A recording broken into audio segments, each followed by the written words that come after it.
We'll talk about The Voice today because we had these unsavoury images that have emerged in Adelaide overnight. You got Alex Antic, who was heckled, Tony Passon, who was heckled. It was not very pleasant, was it? What do you make of it? No, I mean, it's just a total disgrace. I mean, if these people are truly committed to the Yes campaign, how about you get out there and hand out at railway stations in the morning? How about you join the marches and the rallies? How about you get on the phone? How about you go door knocking? Some of those people supporting the Yes case are their own worst enemies, and this sort of behaviour just illustrates it completely. You're not going to change the mind. I think I totally agree with Simon Birmingham. You're not going to change the mind of a single person who's attending those rallies. So get out there and talk to people who are in the undecided camp. Yeah. Do you think Australia was ready for this referendum, ready for this kind of debate? Well, look, there's been a good 6 or 8 months of sort of call it the skirmishing. It's now evolved. What's happened over the last few years is that all public debate has become more rancorous.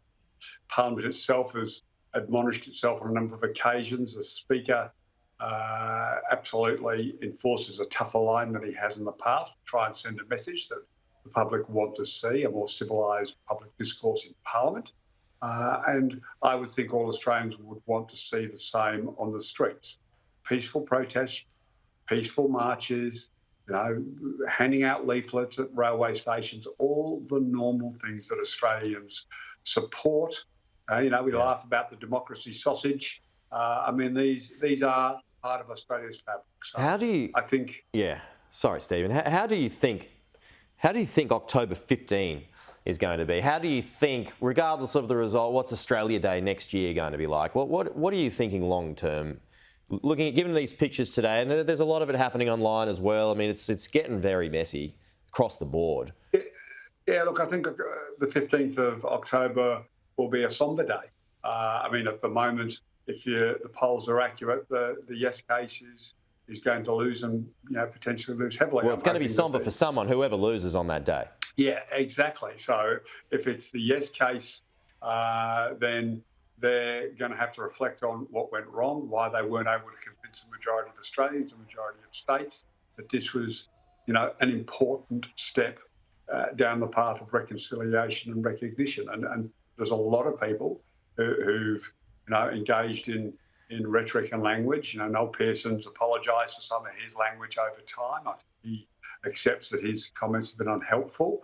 I think Jacinta Price gave a speech last week, which she'd be embarrassed by when she sits back and reflects on it. Well, she got upset last night, didn't she? I wonder if that's an indication of how exhausted she must be feeling at the moment. I mean, it's been pretty relentless campaigning.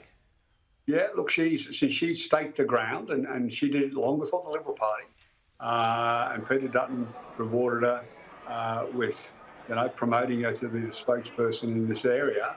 Well, she has gone the length and breadth of the country. You have to admire her tenacity, admire her pushing against what at that time was a majority view, and she's helped convert it. So, yes, I'm not surprised she's tired. The next 4 weeks will be even tougher. But you've had Warren Mundine say some stupid things. You've had Jacinta Price say some stupid things. You've got Marshall Langton saying stupid things. You've got Noel Pearson saying stupid things. So I think, that's right across the board. But that's still no excuse for the sort of behaviour you saw yesterday. Yeah. Hey, just quickly, we'll end on a lighter note here, Stephen. Nick Dacos, how much of a boost is that for this weekend? Look, he's still, even though he missed the last 3 weeks of the season, the Brownlow medal favourite. I think those last 3 weeks might rob him, and Bontempelli will get there. But bringing back a person who's been just about the best player in the league this season has got to be a big boost. Now, playing underdone players in finals has not usually had much success, and Dakes has been out for 6 weeks. But he's look, not he's gonna have young. Match fitness. GWS are on a surge too, aren't they? No, absolutely. I'm very nervous. The midfield of GWF is very powerful, but go Pies! There you go. Stephen Conroy. See, we left on a lighter note then. Good to see. Thank you, Stephen.